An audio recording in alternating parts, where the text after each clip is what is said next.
G'day everyone, welcome back for part one of building this monstrosity for my daughter's birthday.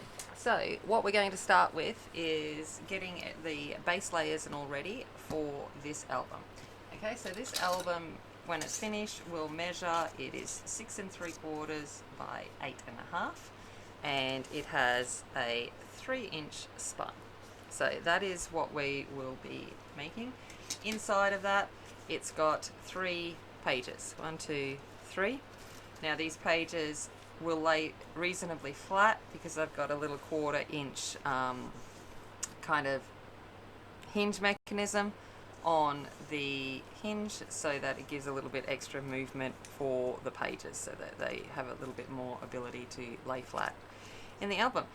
We will also be putting these in, and they will work, like I said in the introduction, they were initially for the journal component, but I'm going to use them as a file folder.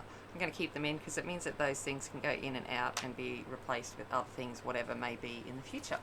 So, you know, it makes it adaptable, makes it flexible by having these little elastic components. Ooh, that was a little bit there.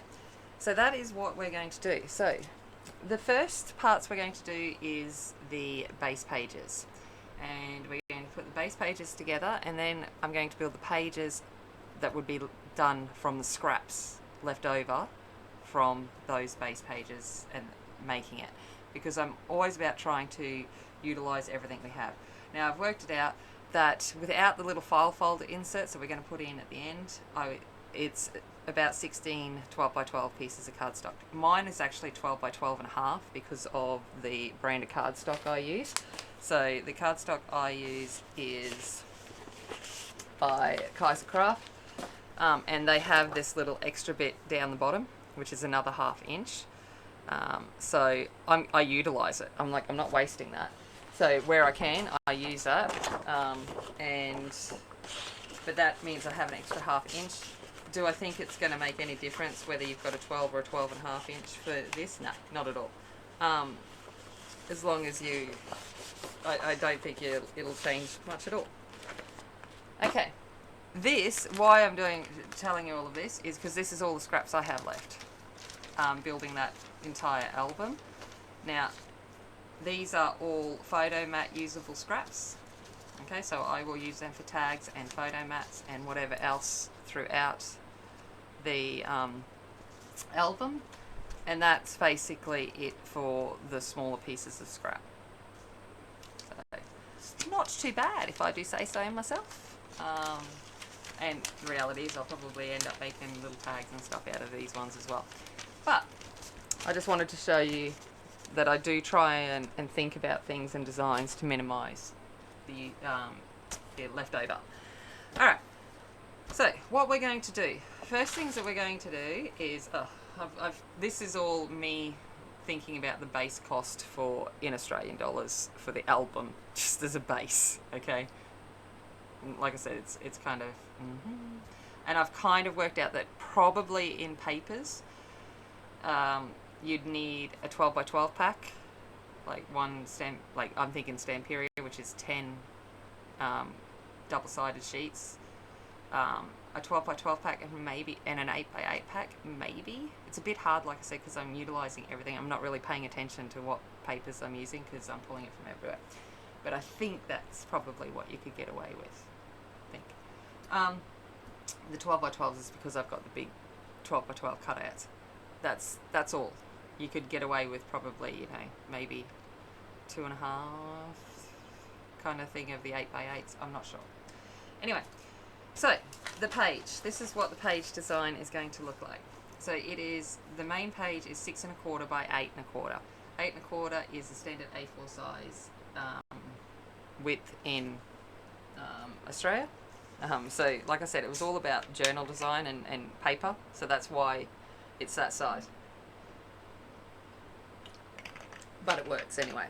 What it does mean is that it is wide enough always for a standard size photo, and 2 standard size photos in landscape mode up that way. Okay, so I always try and think of that. What it will have is a 1/4 inch hinge gusset area and then ½ inch going into it. I don't know why I've got ½ inch twice there.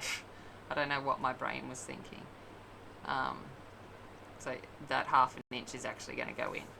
So it'll be 1/4 inch and ½ inch, so 3/4 inch total in hinge height. Okay, and it'll be ½ inch between each component, each page on the thing, which makes 3 in total. Okay, so let's build these base pages. For these base pages, what you will need is for the inside front and the back.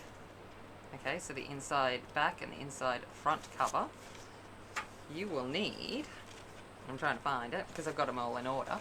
So this will be page 1 and page 8.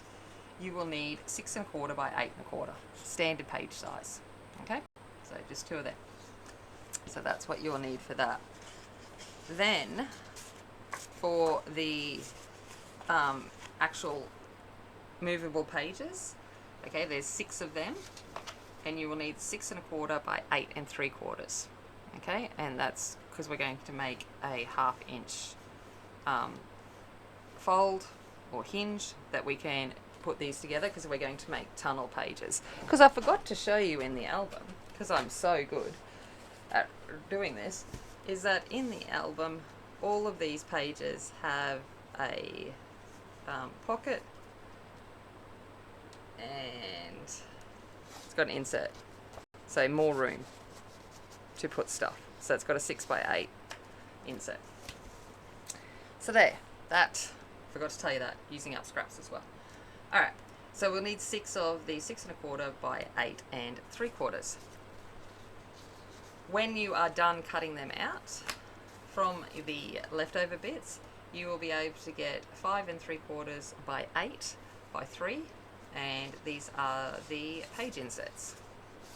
So they're the kind of ones that we need just to get our base of our album done. Alright, so once you have cut your 6 of the 6 1/4 by 8 3/4, we've got to do a little bit of scoring. Now, basically, this is the way I did it. Even numbers I'm going to score at the top, odd numbers I'm going to score at the bottom. Okay, because we want it on opposites when we join it together. So I'll show you what we mean. So page 2, I'm going to score at the top. You'll see I've put a little arrow on this when I've written on it. All of this gets covered by paper. That's so I know what direction the page is going in, so I don't get confused and do something upside down, because that is something I may have done before. Okay, so we've got ½ inch, and we're just going to fold that one, so even to the top, and odd to the bottom. Okay, this is what I get for trying to do this on camera. Get it all crooked. Alright, fix that up.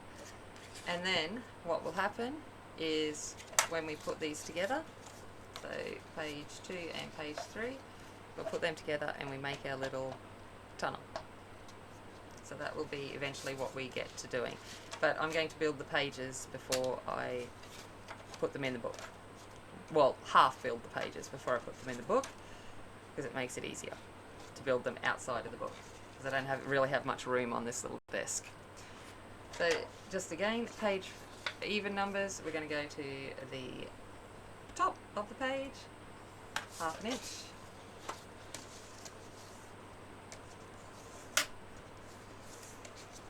And odd numbers, we're going to go to the bottom. It doesn't really matter which way you did it. If you wanted to put the even numbers at the bottom and the odds at the top, you do you. But this is just what I have done. As I do the last little bit as we go. I am so nervous about this. I'm like, I hope that Georgia likes this, my daughter. We will see. Oh, if she doesn't, I think I will just have to walk away and cry for a bit. But yeah, so there we go. Luckily she doesn't watch any of these videos, so she doesn't watch Mum. So I can put these up and she's going to have no idea. But that's alright. Okay, so we've got all of them scored now. So we've got page 2 and page 3, opposites, page 6 and 7, opposites, and page 4 and 5, opposites. Now I need to put them in order because that will drive me insane if I don't. Okay. Alright. So that is the base construct of our album. So we've got that, and then we've got our 3-page inserts by 5 3/4 by 8. And then we'll be able to get going and we'll get started on. I'm going to be working on page 3, 7, and I'm trying to remember which other page uses up my scraps. So they're the ones that I did first because they use up the scraps. But page 3 and page 7 are the first ones we're going to be working on to utilise a lot of the leftover pieces from making these base pages. Okay.